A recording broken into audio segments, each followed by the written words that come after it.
a gente gosta, aqui a ideia nossa é essa, a gente quer saber quem é o Antônio, assim.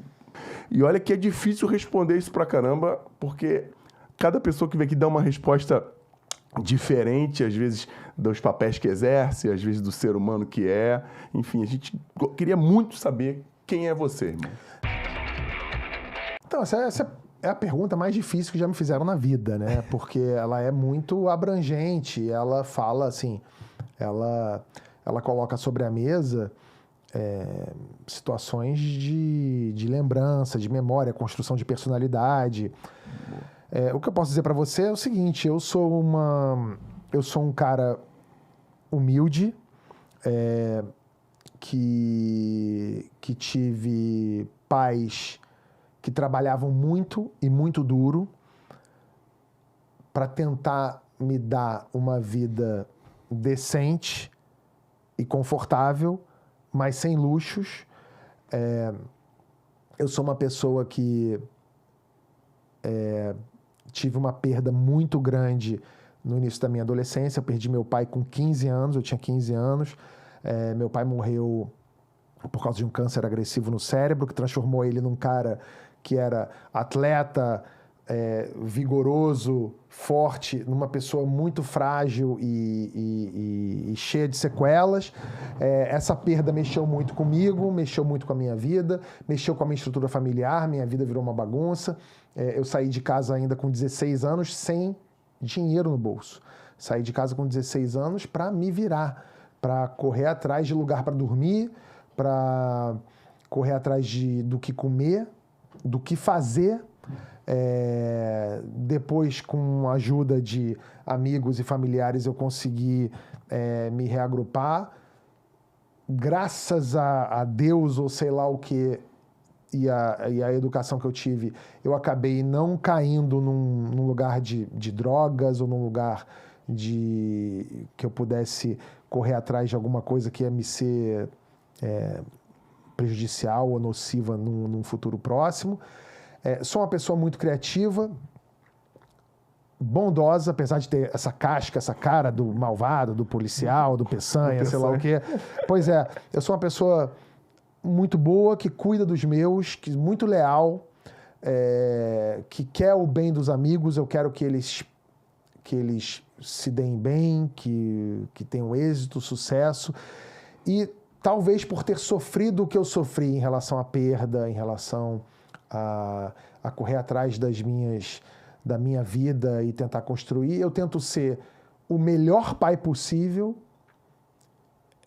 Tento com afinco mesmo, é difícil pra caramba, mas eu tento ser o melhor pai possível. Tento ser uma pessoa boa, tento ser uma pessoa justa, que acho que isso é o que mais me pega. Eu tento ser a pessoa mais justa, não só comigo e com os outros. E sou, claro, falível. Eu não sou uma pessoa infalível, sou uma pessoa que comete erros, que chora, que tem dores. E tento cada vez mais me entender como homem, como pai, como companheiro, como colega, como profissional, ainda hoje aos 51 anos, fazendo outras coisas, terapia. Pô, não é verdade, isso é bom. Tu acha que o humor serviu para aliviar um pouco? Tu conseguia se aliviar um pouquinho? Eu acho que sim, eu acho que sim. Acho que o humor ele serve para informar, mas ele também é anestesia. E em algum lugar, sim. Em algum lugar ele serve para você mascarar dores também, né? A anestesia faz isso, né? A anestesia é isso. Tebet, quando o humor entrou na tua vida? O humor entrou na minha vida há muitos anos. Na verdade, o humor foi para mim uma saída contra o bullying na escola. Eu também fazia o bullying comigo. O apelido era Caixote, para cima e para baixo. Por que Caixote? Porque eu era gordo e quadrado. Então, quando dá para me espancar o cara, tudo bem, mas quando o cara que me sacaneava era mais forte, eu tinha que entubar e tinha que aguentar. Então, Caixote, deixa eu te contar. Então, na minha época eu era um garoto que lá por volta de 1981, 82, quando eu estava no início da minha vida escolar, eu usava óculos. Isso só por usar óculos, eu já era um merda. Meu nome, Antônio Pedro. E eu cresci numa geração que era de Rodrigos, Fabianos, Fernandos. Antônio Pedro já era um nome escroto. Então tinha um nome escroto, usava óculos, não jogava bola. Então, assim, eu era tipo a escória da humanidade. E aí eu lembro que uma vez tinha um garoto da minha turma, Guilherme, que ele gostava de bater em todo mundo. Ele era enorme, do dobro de tamanho de todo mundo. E aí todo mundo eu também vivia com medo do Guilherme. E uma vez o Guilherme foi me bater e eu consegui escapar dele. E aí ele já não podia mais porque já estava chegando um inspetor e tal. E aí eu eu xinguei o Guilherme de uma coisa engraçada. Que era, sei lá, pra criança, tipo, seu bunda de jacaré, um negócio desse. E todo mundo começou a rir. E quando as pessoas riram, e isso desencorajou o Guilherme, ali foi que eu falei, tem coisa aqui, eu vou investir nessa seara aqui. E deu certo, eu comecei a virar o engraçado da turma, o cara, isso me ajudou com a minha autoestima, com a minha popularidade, e foi ali que plantou essa sementinha do humor na minha vida. Maneiro. Não, e um humor totalmente diferente do humor vivido de hoje. Eu acho que é uma transição, né? Você começa com o humor de um jeito e você vai indo. Você começa também a sua vida vai passando, você vai começando a ver referências. Você vê uma coisa que, aquilo é humor, tô achando engraçado, mas isso aqui também é humor. Nossa, isso aqui é muito mais engraçado que isso. Entendi. Então esquece isso aqui, eu quero prestar atenção nisso aqui. Tem outra coisa, caramba, tem isso aqui. Tem uma coisa que é mais ousada ainda, mas isso aqui é ousado demais pra mim, já não gostei. Então você também trabalha com a identificação em cima do que você gosta, do que você entende. E tu, assim, dessa época aí, um pouco depois, né? Você já era um pouco mais velho. A gente tinha um humor na TV de Os Trapalhões, TV Pirata, Chico Anísio. Uhum. Era um humor mais sangrento, acho que assim, né? Mais sangrento não, mas era mais direto, assim. E aí você foi moldado por esse humor. Então, mais ou menos, assim, Os Trapalhões é um humor que me remete muito à minha infância. Eu lembro que a gente corria pra frente da televisão no domingo, 7 horas da noite, por aí, pra ver Os Trapalhões. A gente gostava daquela coisa, era engraçado e tal. Só que, de novo, era uma coisa que, pra mim, como criança, a gente nem percebia a segunda camada da maldade, a perspicácia. A gente ria do cara dando cambalhota, do cara caindo, daquele humor físico que os Trapalhões tinham. Então, pra mim, foi muito isso. Depois, com o passar dos anos, você começa a lidar com um tipo de humor que era um pouco mais cerebral, quase poético e ao mesmo tempo apoiado muito por bordões, que era coisa do Chico Anísio, do Jô Soares, gênios da raça, gênios absolutos, gênios da raça. E aí você começa a entender nossa, o que tá acontecendo? Aí vem a TV Pirata. A TV Pirata entra com roteiros um pouco mais viperinos, né? Um pouco mais de maldade, um pouco mais de...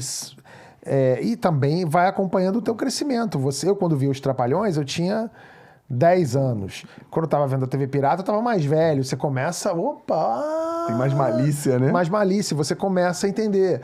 E aí, depois, já no início da vida adulta, aí eu comecei a ter contato com outras coisas, porque, assim, hoje... é muito fácil, né? Hoje a molecada que tá assistindo a gente aí, as pessoas que estão assistindo a gente, você entra no YouTube, entra na internet, entra no Netflix, em qualquer streaming, você tem acesso ao humor que faz-se do outro lado do mundo. Verdade. Você pode ver um programa de comédia do Azerbaijão, se você quiser. Na minha época, não. Na minha época, para eu ter acesso à comédia americana, era uma fita de VHS que alguém trouxe de algum lugar. Ou você tinha que... Era uma pesquisa. Eu fui assistir a Monty Python, por exemplo, que foi uma referência para mim enorme, já no início da minha vida adulta. Kids in the Hall, que era um grupo canadense de comédia que foi uma referência muito grande para mim, que me influenciou pra caramba. Eu fui ver também no início da minha vida adulta. Eu falei, nossa, isso aqui, para mim, é o estado da arte. É isso aqui que eu quero fazer. E aí você começa a falar assim, como você, por exemplo, você jogador de futebol, você, quando você é criança, você vê aquele cara jogando, você fala assim, pô, eu quero ser esse cara. Será que eu consigo fazer que nem ele? No teu caso, era jogando bola. No meu caso, era pegando papel e caneta, escrevendo. Será que isso aqui vai ficar engraçado? Será que isso aqui dá pra fazer? E quando você consegue ver que, isso aqui eu escreveria, isso aqui eu tive uma ideia parecida com essa. E aí foi assim que foi construindo a minha carreira, né? Minha vocação para trabalhar com humor. Cara, não, isso é muito maneiro, porque nunca é de uma hora para outra, né? Tu vai sempre sendo construído em pedaços, E, assim, já foi tudo pro saco. Eu ia assistir os filmes dos Trapalhões quando lançavam. E você ficava na fila, porque eu nasci em Vilar dos Teres, na Baixada Fluminense. Sim, então, sim. não tinha cinema lá, onde o cinema mais próximo era Madureira. Sim, Madureira. Vida mansa, você ia, a fila, dava a volta no quarteirão. Sim. Enchia uma sessão, tu continuava na fila. Caramba. Você... na primeira sessão não, essa encheu, aí tu ficava... Aí você, às vezes, entrava na segunda sessão. Aí você vê como é que mudou, né, cara? Não, e mudou tanto que hoje em dia você vai no cinema, acaba o filme, você sai. Tinha gente que ficava e via 2 sessões. Isso, via 2 sessões seguidas. Ou então a pessoa chegava atrasada e falava assim, não vou esperar o início pra ver o início do filme que eu não vi. A pessoa chegava no meio, né? Perdi 10 minutos de filme. Não, peraí, vamos esperar pra ver o início. A pessoa viu o início depois de ter visto o filme inteiro. Caramba, isso é muito louco.